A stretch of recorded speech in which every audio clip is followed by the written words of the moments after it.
Hello and welcome to this Delphi conversation from KTH Royal Institute of Technology and the Center for the Future of Places. And I'm delighted to introduce my fellow panelists for today's discussion on public space in the new urban agenda, research into practice. And I'm joined by some of the foremost researchers in public space, people who have been working in this area for a long time, including David Brain, who's a professor of sociology at New College of Florida, Patrick Condon, who's a professor of urban design at the University of British Columbia, Setha, who's a distinguished professor of anthropology and environmental psychology and director of the Public Space Research Group at the Graduate School of the City University of New York.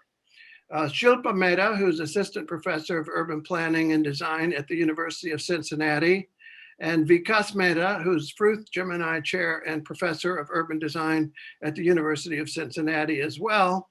And finally, but not least, Yodan Rofé, who is now the course director of the Building Beauty program, which is a really interesting, innovative program. He's also senior lecturer of urban planning and design at Ben-Gurion University of the Negev.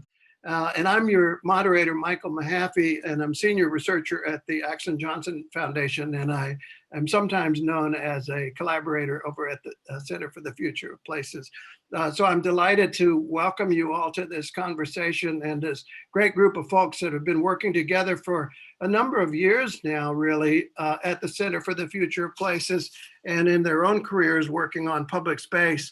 And I'm going to do a little bit of a setup. We're going to talk about public space in the new urban agenda and what it means to translate research into practice to implement the public space agenda that's built into the new urban agenda. The center is an evolution of an earlier project, the Future of Places Partnership, which is a 4-year forum that's been working with UN Habitat and other partners to feed language into the new urban agenda, bringing together over 1,500 researchers, professionals, government leaders, and activists from 275 organizations and 100 countries. So quite a large gathering of people. And the center is really taking forward that document, that agreement on public space in the new urban agenda, and how that gets implemented, how we translate the research into practice. And that's very much what we've been focusing on. And as many of you know, the new urban agenda was adopted at Habitat 3, which was the conference in 2016, later adopted by consensus by all 193 countries of the United Nations. So it's a very big deal to have this international framework agreement. And public space looms very large in the document as one of the key features, which was something we worked very hard to accomplish along with our partners at UN Habitat. And there is language, something like 9 paragraphs that talk about the importance of well-connected and well-distributed networks of public space with a number of different characteristics. And there's language also in the Sustainable Development Goals, another document from about the same time, talking about safe, inclusive, accessible, green, and public spaces. And that mirrored language is not by accident. UN Habitat certainly worked hard to get that language into both documents. And some of the benefits that they talk about for public space are things like social interaction and inclusion, human health and well-being, economic exchange, cultural expression, and so on. Quite a few benefits that we're looking at in terms of what the research actually shows.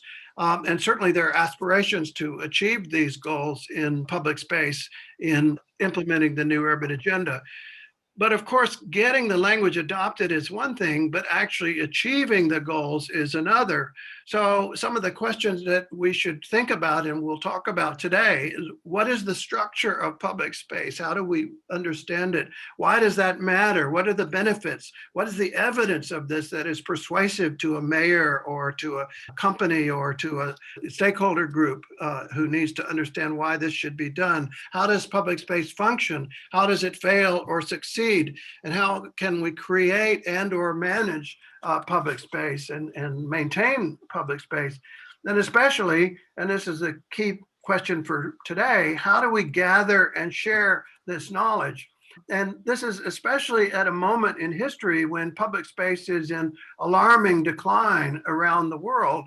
And we need to ask, well, how important is that? Does that matter? We can discuss that question and others as we move into our discussion with the panel. So I'd like to kick that off in no particular order. I'll start with Setha. And Setha, you've been working for many years in researching public space and how it works and why it matters. What would you say? How would you answer the question, why does public space matter? Well, I mean, that's a big question for me, Michael. And since I'm working on a book called Why Does Public Space? Actually, it's changed. It's Does Public Space Matter? And I've organized that book for the moment in a series of 8 different sections, which include in-depth analysis of health and well-being, democracy and social justice, environmental sustainability, though I critique it, but also see the potential of it. The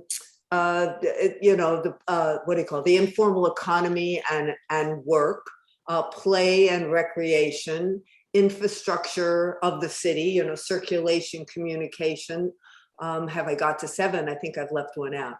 But the point of the book is to write something that's popular, and in the sense of that everyone could understand it, and that makes the case both using the academic data, but also presenting it through ethnography, so you could actually see how people are really responding. How come it works that way? What goes on in these public spaces that produce this kind of flourishing, which is the term I'm using, taking from from positive psychology. The idea that it does more than even we imagine. And in fact, I think the evidence during COVID is such that when you take public space away, there are all kinds of affective, social, political results. Vikas is, shaking his head, and that during COVID, we've seen, and I bet, Vikas, maybe you'll follow up on this, that there were different moments of public space. Sometimes it was closed, sometimes it was partially open, sometimes it was totally open. And we can almost use this now as a laboratory, which reinforces the point that it matters in a huge range and variety of ways, that even in disaster recovery, I mean, I can't begin in one book to cover it all, but to make that case clearly is a group effort. Well, there's the research of Eric Kleinenberg talking about heat waves and the incredible difference in neighborhoods that have good quality public space and what he calls social infrastructure that actually does result in people surviving. So it's literally life and death matter in his research, at least. Yeah, it is. And and in COVID, it was a life or death matter in terms of people's. And also, may I point out that the sustainability data, though I prefer using the term ecological sustainability rather than environmental, but I don't want to quibble here. The evidence is really incredible. The stuff on urban gardening and urban agriculture in cities is really quite overwhelming. So I've just finished that chapter, and I know a lot of you know a lot more about that than I do, Yodan, and that I was really struck by the environmental importance of public space that, in terms of really turning climate change around. Yeah. Vikas and Shilpa, you have been working on, as Setha was alluding to, some of these same issues about the benefits of public space, and particularly the focus on public space within streets, because people think of public space as parks or squares or something like that, but actually streets are important public spaces in their own right, right? Yeah, so streets are near and dear to me. I've studied them for several years. And I think it's very hard for some people to establish that this is the public space, not to underplay the role of nature and parks and, all of the space that we have, but it's the real everyday public space right at your doorstep. And it's pan-cultural. So that's the biggest advantage, that there is a point at which it exists in every place right at your doorstep, whatever your circumstances might be. And I think recognizing that becomes really, really valuable in its ability to be the things that Setha mentioned, a space for whether it's a material space or a political space or a social space, or its role in ecology and in well-being, in child development, for example, and public health overall.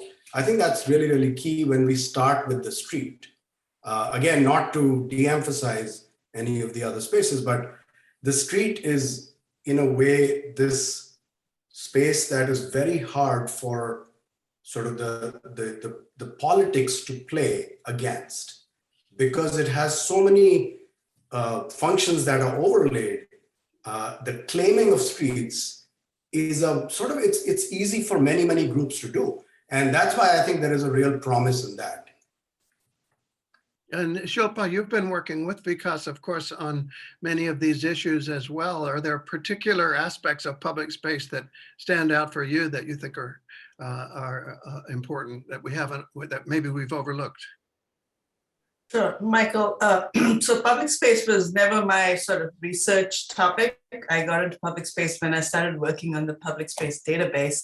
And so I'll touch on it from the database standpoint. What's been really interesting to observe is the number of disciplines that are impacted, that are connected to the articles within the database.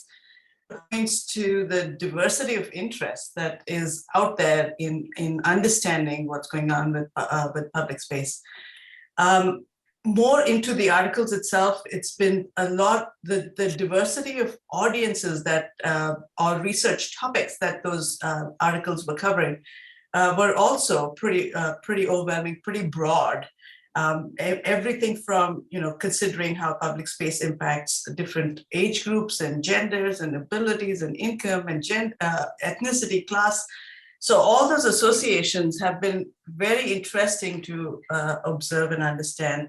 And it seems like it's a topic that touches everybody and everything in significant ways. Yeah, and one of the messages that we had coming out of the Future of Places Forum, which led into our work with the Center for the Future of Places, was about public space as the kind of essential connective matrix of the city. It's not just a place here and a place there, a park and a square and whatever. It is the street. It is the whole sort of fabric of what connects the private spaces together and what allows people to have access to all the other things within the city that they can either reach, or maybe they can't reach because they can't walk to it and they have to drive, and they don't have good quality public space and so on.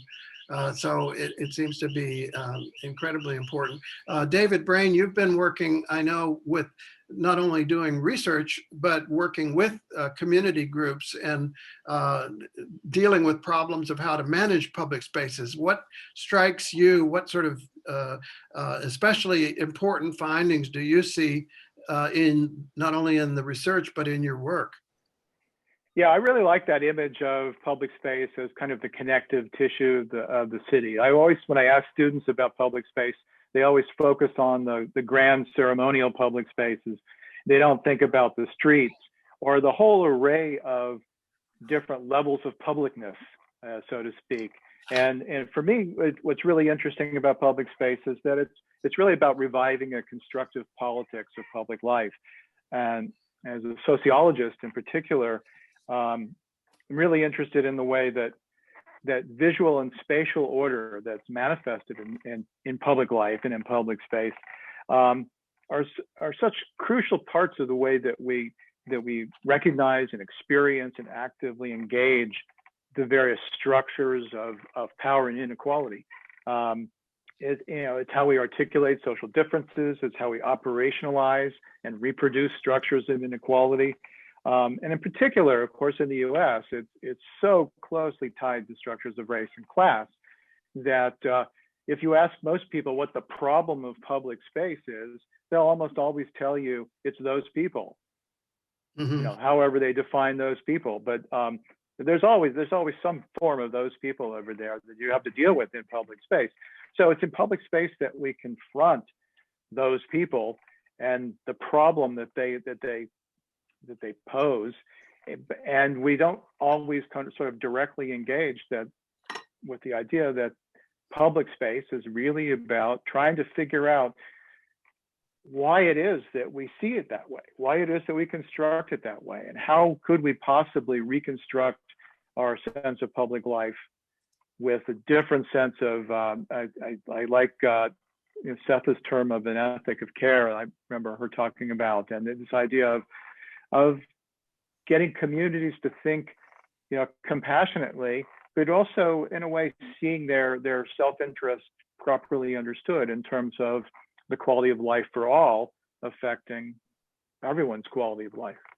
Yeah, so public space in a sense manifests a lot of the issues that are already present in our social relationships and the tensions that are there. But it also creates, I love this aspect of your work, it creates a forum where you work on those issues, where you can be co-present with people and begin to work through some of those issues, working in the commons, in the public commons, right? Right.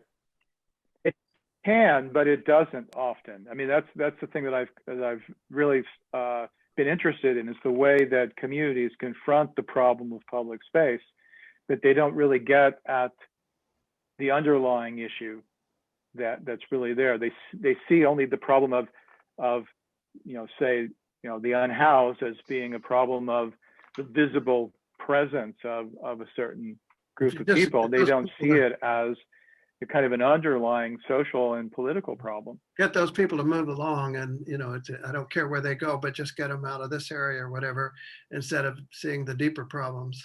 I find that fascinating, and thinking about how what you're saying suggests that we need to have a broader conversation really about how we can deal with these problems.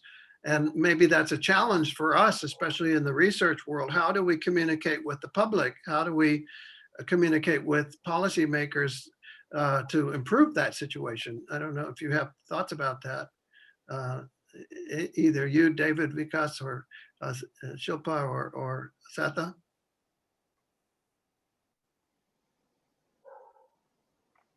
So I think very briefly, I see three dialogues that we're having right now with public space at the center, and the public space as the driver. If you look at what happened after the George Floyd murder, that was the biggest protest in public space that we've seen. And the people that you think, or the generation that you think perhaps doesn't care about public space, really took to the streets, literally. I mean, there was a real visualization of that term, taking to the streets. And I think that's really promising. The second, which is obviously not as well formed, but it's very clear, is the role of public space, and every public space, in public health, whether it is at the structural level of mobility and how people move or not, or in desperation when they actually need fresh air to interact. I think that's become very clear. The third one, which is loud and clear, but we are far from it, is the climate change and the crisis that is hitting us. We have not engaged public space with it yet, in my opinion.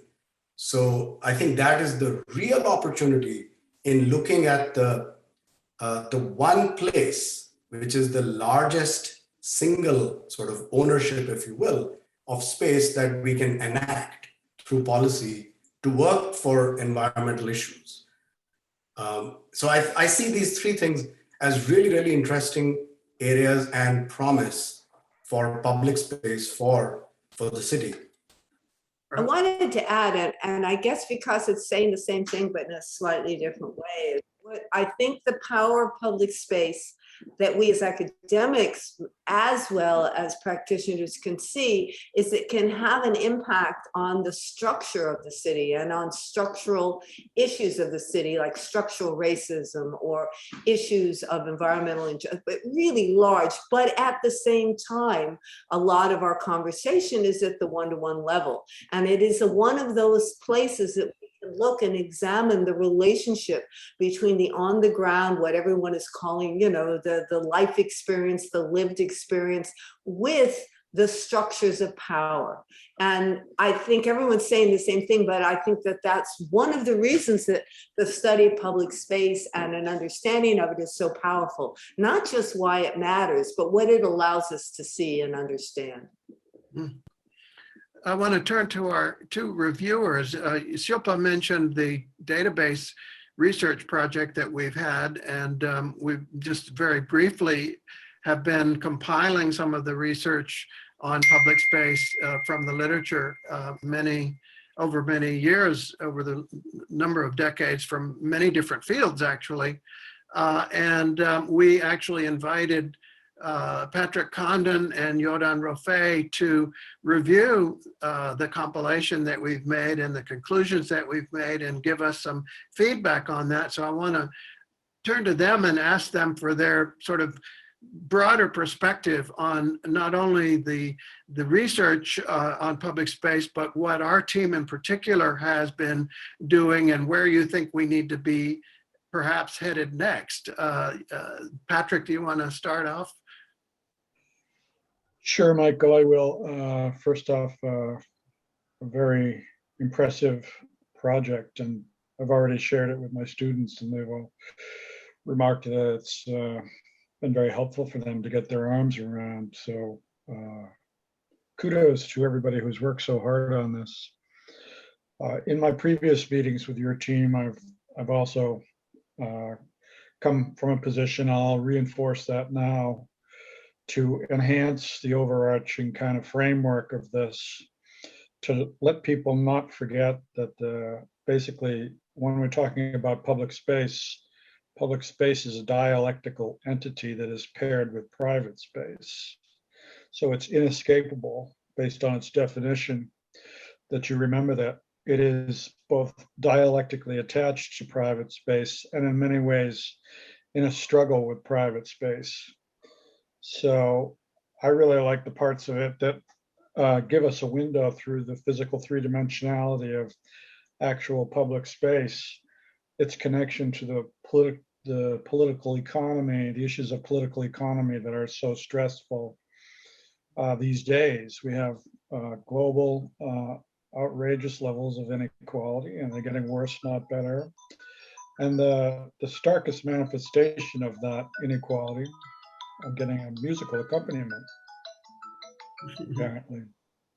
Sorry about that. That's all right. The starkest manifestation of that is the extent to which capital is pushing into public space in a very aggressive way, such that there are equity issues about access to that public space that are manifested in displacement, obviously from homes, but also from neighborhoods as well. So I guess a related recommendation is that the symmetry between the idea or the fact of public space and the land, the physical dirt upon which that public space occurs, always generally, in our view, within some kind of urban framework. I think that's largely what we're talking about. Urban public space, meaning urban dirt, meaning urban acreage. And then you get into the issue that connects to public space so vividly, and I encourage the continued exploration of the equity aspects of access to the land and public locations. And I think it's really most manifest, at least for me, and the degree to which people have access or are prevented from having access to housing, which is adjacent to that public space. Every piece of housing is, of course, dialectically also attached to public space. And globally, whether you're looking at favelas or Mumbai slums, or the lack of affordability in Brooklyn, New York, that the greatest barrier to equitable access to public space turns out to be economic, in the sense that the land has been colonized by capital, and that capital is creating really vicious competition amongst people for their small slice of public space or public land or urban land of any kind. So good on you all, and thank you very much for putting this together. And I want to help in any way that I can, because it's a very important tool for the way that I and others teach urban design, and needs to be foregrounded as a three-dimensional reality that is the window into all these other political, economic, and social issues. Yeah, well, that's certainly something that we've found, is that when you talk about public space, you're immediately connecting to all these other issues that we're dealing with right now, including the ones you allude to, the affordability and the displacement and the polarization that's going on, and the people who feel that they've been left behind in whatever population that they're in, from maybe the elite cores of cities, which is not a healthy condition, I think we can all recognize. And Patrick, I know you've been working in particular on, as you alluded to, the issue of land economics and the issue of how land is monetized and how it's taxed and how it is treated as a resource or as a speculative commodity or an investment commodity, how housing and real estate is treated as a commodity. And I know maybe that's a conversation for another day, but it certainly does seem to be a fundamental issue that deals with the economics of public space, and how, for example, we often can't create public space because the land is simply too expensive, or the owners of the land are not willing to create that value, create that loss of value as they see it, but great public value or public good that's created. The debate now, clearly, that you allude to is the way that capital is increasingly colonizing public space. Yeah. And that public spaces are quasi-public spaces, but they become very much exclusive and contrary to democratic principles of universal access to the public realm. So the economic dimension of this really, unfortunately, can't be ignored. And the struggle around public space is a struggle around economic justice at the same time. Mm-hmm. But at the same time, public space does also create economic opportunities for people. That's the other side of the coin, that when it's functioning in a healthier way, it provides access to economic opportunities and opportunities for vending and opportunities for social interaction and exchange, where people find economic opportunities and so on. So that's an aspect of it as well, right? That's right. It comes back to the conversation about the street. I mean, one of the places I'm fascinated with are South American favelas, which do exactly that because of the absence of an overarching, controlling kind of economic superstructure. They unleash these other kinds of economic opportunities that are social at the same time. Mm-hmm. Quite fascinating. So Yodan, you've also been one of our peer reviewers and have had some very thoughtful comments to make that we appreciate. What would you say is your guidance for us at this moment, and what leaps out to you about the research and the work that we've done so far? I mean, I find myself very much agreeing with everybody, actually, but I would say that there is a dialectic between private and public space in the cities, but actually, I think it's more of a complementary aspect than a conflicting aspect. Without public space, private space is worthless in the city. If you don't have access through a street or public space, and actually your location within the city. With relation to the public space of the city is actually what makes your private space of value. If you are located on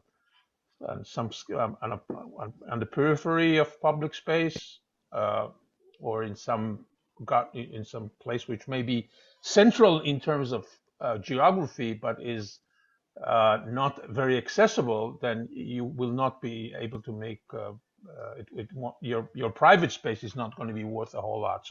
So there is a complementarity about private and public space. also, the interesting thing is that the more urban a place is, the more public space there is. Public space is essentially urban as a phenomenon. And so that's one thing. The second thing I think is the quantitative aspect. But also, I'd like to talk about the equality and justice in public space in a very mundane way. I think, for example, the issue of having enough space for pedestrians on our streets. I would say that the rule of thumb is that a good city is a city where all the streets, each and every one of the streets has at least 50% of the area devoted to pedestrian life. That would be a beautiful city. That would be a great city to live in. And that is a human rights issue, I think. That is a social justice and a human rights issue, which most people never think about. And they take it for granted that 90% of the space outside their own home is devoted to car traffic and parking. Right. And it's incredible. We had this incredible discussion in Tel Aviv, which is finally beginning to make that transition and taking away and beginning to think of actually having people pay for their parking their cars on the streets.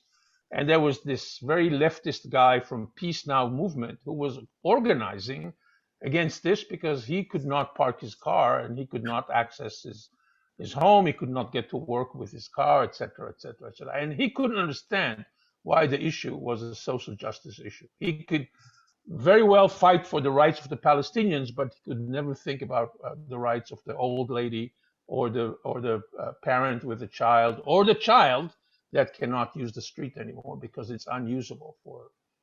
And I think this is really, in terms of, and this is an issue that affects 70% of humanity. It's an awful state throughout the world. And I've been talking about it for years. It doesn't seem to get much better over years. It's becoming, I think it's not really on the screen of human rights organizations. And it is a basic human rights issue. And I think when we're beginning to think about it this way, we might maybe get a change in the way that we invest in public space, in what we invest, in the way we waste money and resources on creating more and more car spaces. It just drives me up the wall. Yeah. Well, do you think that with the new urban agenda and the language about public space and alluding to many of the points you were just making, that at least we have this framework agreement adopted by acclamation by 193 countries? It's a good beginning. Yeah.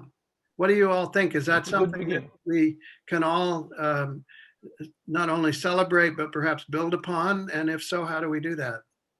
Anybody want to jump in? I think it helps, Michael, but I think something like COVID has helped New York better. I think the experience of an epidemic or pandemic when people didn't have enough, when elderly were scared to go outside because the streets were so crowded and so many cars, is changing things faster than anything else, including the agenda.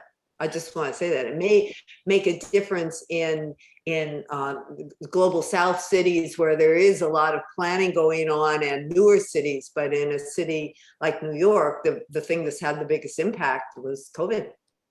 Well, I was going to raise that question actually, and that's a good segue. How has this historic moment of the pandemic changed the picture for public space? And it seems to me, I'll throw out my own 2 cents worth quickly here, that it has created some interesting new opportunities because it has made us more aware of the value of public space, and it has prompted some innovations, some interventions of the kind that Yodan was talking about, of taking some of the space away from the cars, some of which may become permanent now.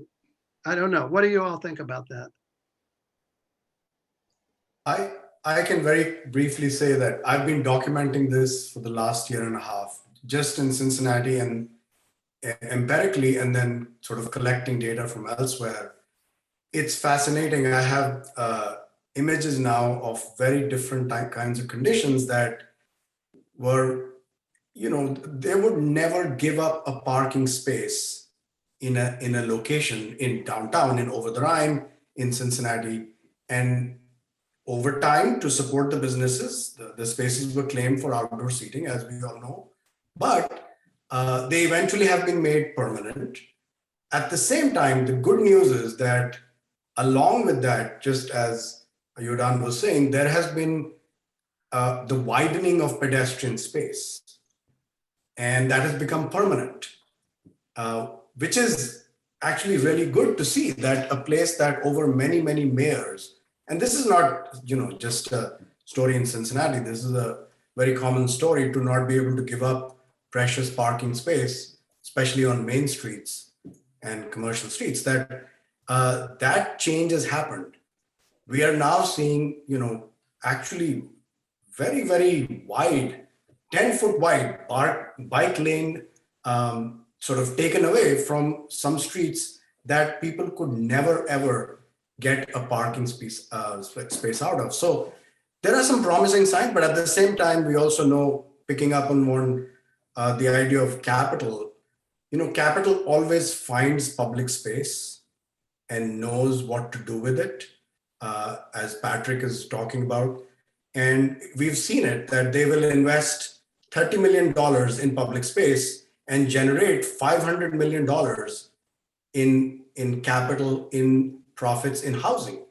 So it seems like, that formula is also going to creep into these streets where occupation of some of these spaces is paid for. So not to get into details, but earlier I would say you could use this space for an hour for $2. Now it will cost you $60 for the same space for that 1 hour, because now that dinner is going to cost you $60. That's right. While the parking was $2. So I think there are interesting nuances, but people have fought for pedestrian space and for the single mother with the stroller, where is going to be the space for her. So there's a mixed message. Yeah, can I add something into that? I hate to be the negative Nelly, but at the beginning of the pandemic, I, like many others, was very hopeful that we were going to see a revolution in the use of public space. And to some extent, taking away a few parking spaces here and there does signify some progress. But I am probably destroyed by the fact that I live and work in Vancouver, which is a place that has the lowest average wages in North America, and it has the highest per square foot housing costs of any place on the planet. And over the course of the pandemic, which I had suspected it would bring those two factors together, bring wages closer to the price of housing. Housing has increased yet another 35% in that same pandemic period, in those 18 months. So so that's another example of the financialization. Of course, there's various theories. The one that's most obviously correct, in my view, is that central banks here in Canada and also in the United States dumped trillions of dollars into the financial system to make sure that interest rates didn't go down, which enhanced the value of asset classes. Yeah, it enhanced all asset classes, and that had an influence on public space, because that increased the exclusion of certain individuals who most need to have a piece of the city from the city itself, from the streets and public spaces. Now they can find highways in their cars or distant from where they want to be because of the migration away from public space that capital provokes in this case. And in the long run, COVID didn't help that. It hurt. It exacerbated that situation. Yeah, Setha. I mean, what about the 700 miles of streets that were closed off in New York City? I mean, I think Vikas and I've been having this odd little conversation, but I think we have to be really careful about when we talk about COVID in particular and its impact, that it varies tremendously, and it flips. Like I have a student in my COVID class who's working in Manila, and everything that happened in the US was the reverse in Manila. The same thing, Yodan, I wanted to say about public space in non-urban places. I live in a kind of suburban town.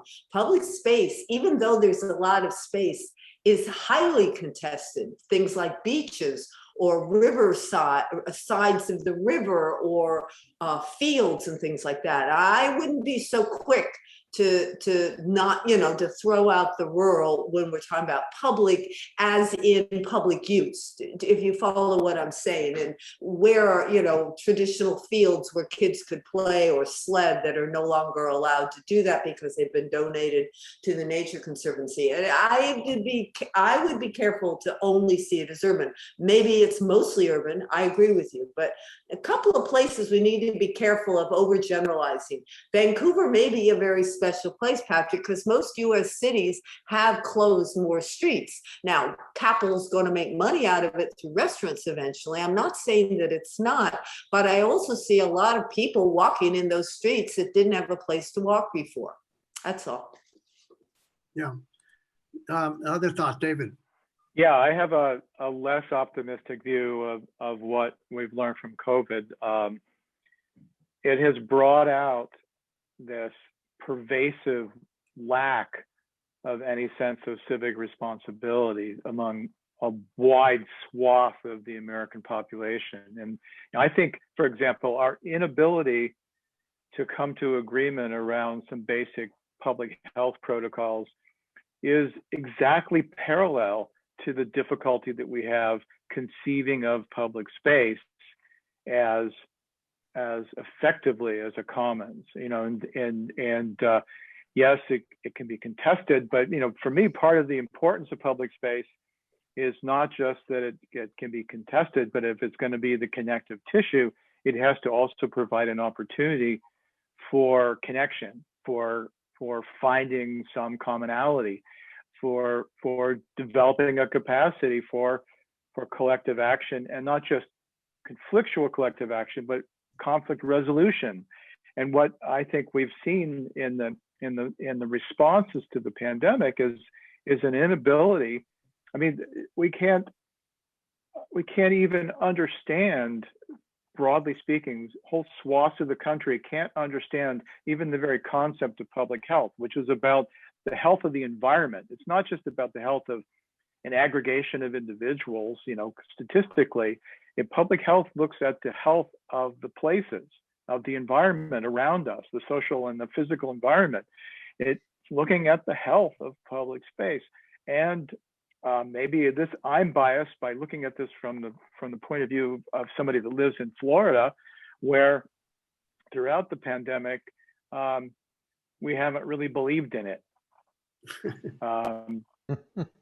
People come to Florida to escape the pandemic because, oh, guess what? You can go to bars and restaurants and nobody's wearing a mask. This is great.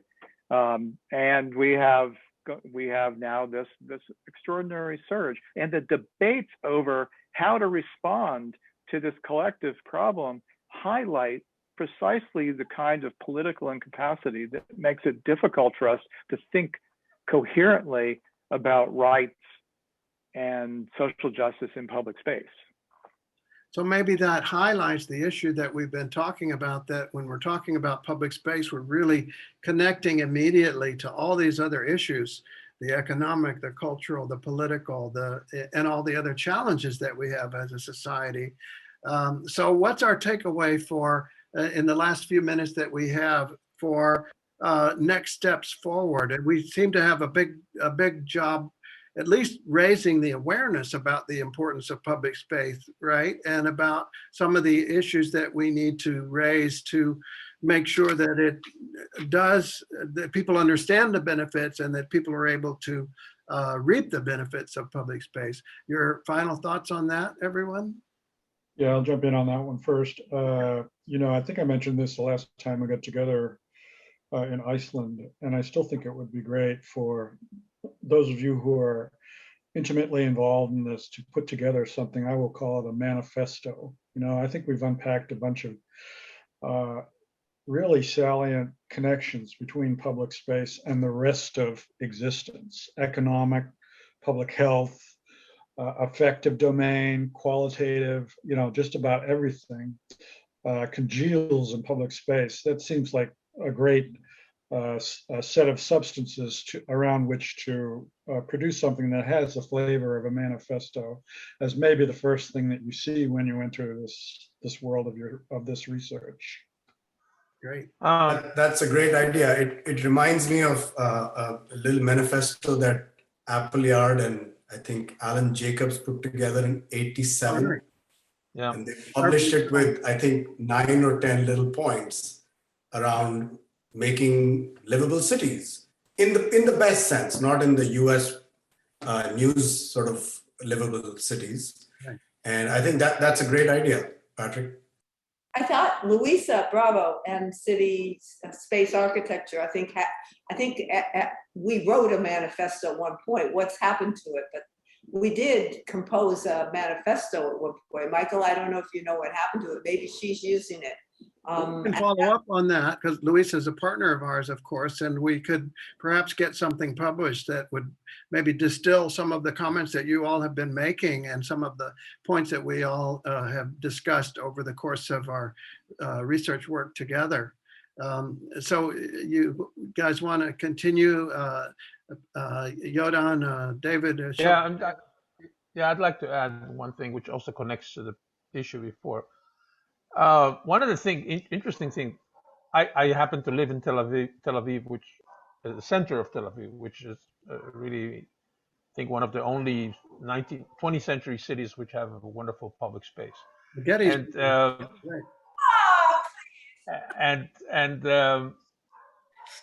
one of the things that happened at the end of there was a point in which people could use public space, but restaurants and private places were still closed down because they still didn't have them. And what happened was that people brought out sandwiches from home and just sat out in public space, and it was a happening like none before, and it really brought out the importance of the social importance of public space, the place to meet other people, as a place to be, especially because people couldn't stand staying in their own apartments anymore. Divorced from the economic aspects of the city. I mean, we usually tend to prioritize the economic aspects, but actually the joy of being in public space is something which you experience only in Italian and Spanish cities on afternoons when everybody's going out for a stroll. But in this case, it was like the whole city was going out for a stroll. So I think that was a really vivid moment. And I think everybody who's lived it, and including some young kids, I think will always remember it as an important moment. Right, interesting. In terms of a manifesto, I don't know. I think there are many manifestos. Some of them are good, some of them are better. I think if we can distill some hard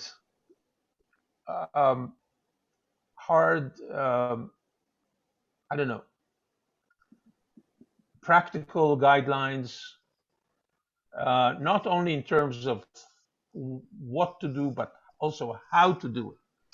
What are the processes that you could, by which you could tackle some of the endemic problems of public space everywhere?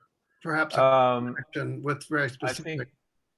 I think that would be that. But also we have to remember, it's enough to see how varied is each and everyone experiences here, and we're all of the same class practically, even though we work in very different places. But each person's experience is very much different depending on his context and the way the context plays out in the global economy that we live in. And so we have to remember that there's a lot of variance. Sure. That's much bigger than what we even know. Shilpa, do you have a comment? I just wanted to add one thing. We also observed that the way we produce public space is changing. It's becoming more tactical. It's becoming more bottom up. It's more community led. And so the way we talk about it, the way we plan for it, the way we design it, needs to consider that change. And it's especially the case in situations of trauma, like an earthquake or like the pandemic, where it turns out that people want to take that more into their hands to create that some sense of normalcy in your everyday life. So I think the way as planners and designers, we talk about the production of public space and we create those tools by which public space can be created, we need to consider that it's not necessarily the city or some sort of authority deciding we need to create a public space. Instead, it's coming from a very different source, potentially. David, you get the last word. Oh, I guess I was just making a note of that because I don't think that's necessarily a change. It's something that's always there, has always been there, and it just kind of comes out more dramatically when there's a moment of crisis and you know, all the structures of authority are kind of looking elsewhere, and suddenly in the absence of things being done for us, we feel compelled to do it for ourselves. And I think what has changed is we've come to recognize that and take advantage of that more actively. And I think that's definitely where the future lies, is recognizing that bottom-up process, which is essentially always there, as you know, Setha's work clearly shows. It's always going on, but we can tap into that much more effectively than maybe we have in the past, and we can facilitate that. We can recognize what we have and we can learn to support it and nurture it. So that's a great note to end on. So thank you all very much for participating in this discussion on this incredibly fascinating, incredibly important topic. And I'm sure this discussion will continue in the future. Many thanks to you all.